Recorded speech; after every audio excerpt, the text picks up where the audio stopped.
ಗೋಳಿ ಸೊಪ್ಪು ಅಂತ. ಇದು ಎಲ್ಲ ಕಡೆ ಸಿಗುತ್ತೆ ಸುಮಾರಾಗಿ, ನಿಮ್ಮ ಸೈಡು ಸಿಗ್ಬೋದು. ಈ ಗೋಳಿ ಸೊಪ್ಪು ತಿನ್ಲಿಕ್ಕೆ ತುಂಬ ರುಚಿ, ಆರೋಗ್ಯಕ್ಕೂ ಒಳ್ಳೆಯದು. ಇದರಿಂದ ಸಾಂಬಾರು ಮಾಡ್ತಾರೆ, ಮತ್ತು ಮೊಸರು ಬಜ್ಜಿ, ಮೊಸರು ಹಾಕಿ ಸಾಸ್ಮಿ ಅಂತ ಹೇಳಿ ಅದನ್ನು ಮಾಡ್ತಾರೆ. ಇವತ್ತು ನಾನು ನಿಮಗೆ ಇದನ್ನು ಸಾಸಿವೆ ಮಾಡಿ ಕಾಣಿಸ್ತಾ ಇದ್ದೇನೆ. ಸಾಸಿವೆ ಮಾಡೋಣ. ಇದಕ್ಕೆ ಮೊಸರು ಹಾಕಿ ನಾನಿಲ್ಲಿ 2 ಕಟ್ಟು ತೊಗೊಂಡಿದ್ದೇನೆ. ಇಲ್ಲಿ ನೋಡಿ, ಈ 2 ಕಟ್ಟು ಹಾಕಿ ನಾನು ಇವತ್ತು ಸಾಸಿವೆ ಮಾಡ್ತೇನೆ. ಇದಕ್ಕೀಗ ಉಪ್ಪು ಹಾಕಿ ಒಂದು 5 ನಿಮಿಷ ಮುಚ್ಚಿಡ್ತೀನಿ. ರುಚಿಗೆ ತಕ್ಕಷ್ಟು ಉಪ್ಪು ಹಾಕಿ, ಜಾಸ್ತಿ ಉಪ್ಪು ಬೇಡ. ಇದೊಂದು 5 ನಿಮಿಷ ಮುಚ್ಚಿಡಬೇಕು. ಉಪ್ಪು ಹಾಕಿದ ತಕ್ಷಣ ಅದು ನೀರು ಬಿಟ್ಕೊಳ್ಳುತ್ತೆ, ಮತ್ತು ನೀರೆಲ್ಲ ಬೆಂದಂಗೂ ಆಗುತ್ತೆ. ಅದಕ್ಕೆ ಉಪ್ಪು ಹಾಕಿ ಮುಚ್ಚಿಡಬೇಕು 5 ನಿಮಿಷ.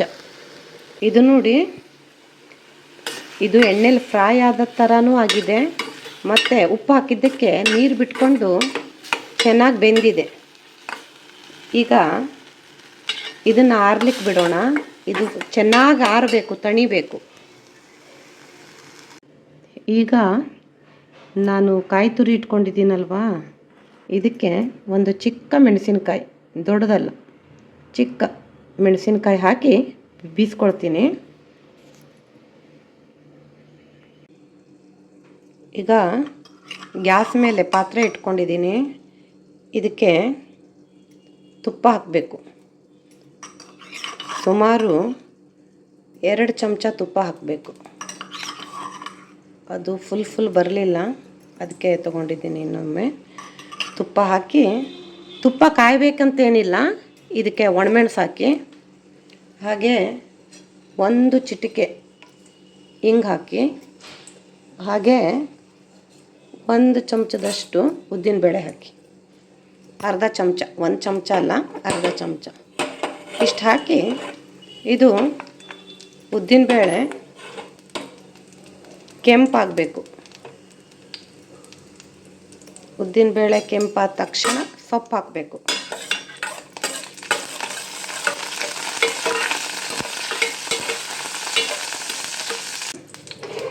ಈಗ ನಾನು ಇದಕ್ಕೆ ಸೊಪ್ಪು ಹಾಕ್ತಾ ಇದ್ದೀನಿ.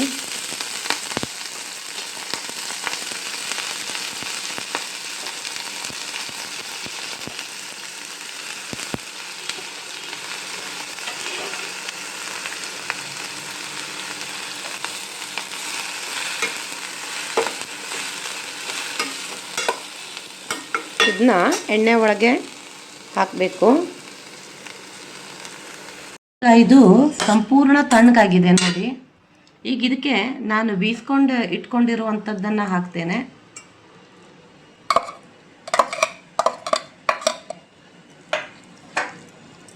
ಹಾಗೆ ಇದಕ್ಕೆ 2 ಚಮಚ ಮೊಸರು ಹಾಕ್ತೇನೆ.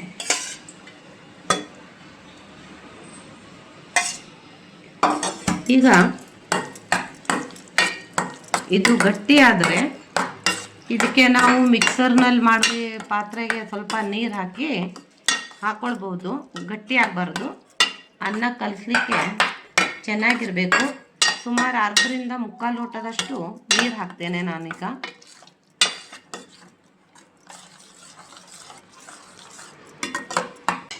ಈಗ ನೋಡಿ, ಇದು ಗೋಳಿ ಸೊಪ್ಪಿನ ಸಾಸಿವೆ ರೆಡಿ. ಇದು ಅನ್ನಕ್ಕೆ ತುಂಬ ಚೆನ್ನಾಗಿರುತ್ತೆ. ಇದರೊಳಗೆ ತೆಂಗಿನಕಾಯಿ, ಮೊಸರು, ಸೊಪ್ಪು 3 ಇರೋದ್ರಿಂದ ಶರೀರಕ್ಕೂ ಒಳ್ಳೆಯದು. ಇದನ್ನು ನೀವು ಸ್ವಲ್ಪ ದಪ್ಪಗಿದ್ದರೆ ಬರೀ ಬಾಯಲ್ಲೂ ತಿನ್ಬೋದು, ಸಲಾಡ್ ಥರ ಹಾಗೇನೂ ತಿನ್ಬೋದು ನೀವು.